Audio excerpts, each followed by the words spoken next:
Guys, ito e-bike. Check natin ang battery kung bakit ito ay madaling manghina.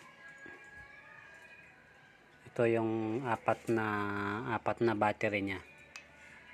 Check natin yan kung ilang pang volts ng baka merong weak na.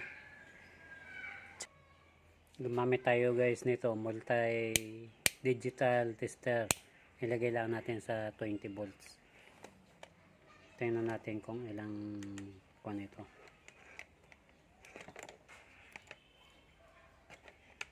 Dito muna tayo sa unang battery.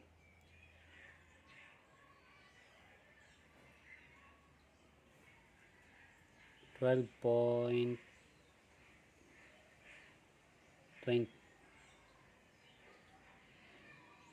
12.404 pangalawa.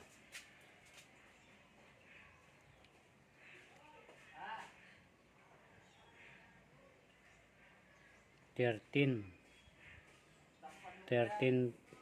point 04 pangatlo.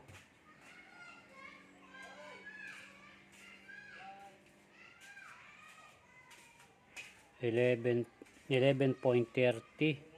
Nabagsak pa. 29 pangapat.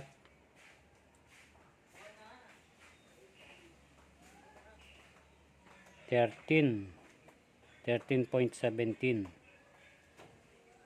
Balikan natin itong number 1. 13.04 number 1. Ang mahina natin battery ay itong pang tatlo.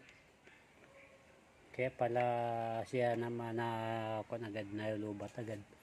Yung pagdaan niya pag ganito, yung ay mahina siya.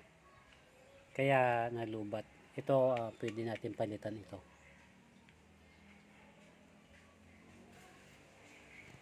Yan guys, ang problema pala nito.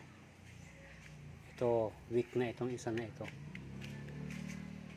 Pero ayos pa rin, natakbo pa rin. Natakbo pa siya ng 25 kph. Ito, e-bike. Thank you for watching guys. Sana may natutunan kayo. Ito naman ay check ko lang para kung bakit nagkakaganon. Maraming salamat.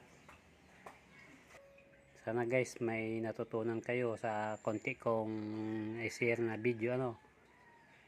Maraming salamat guys. God bless you all.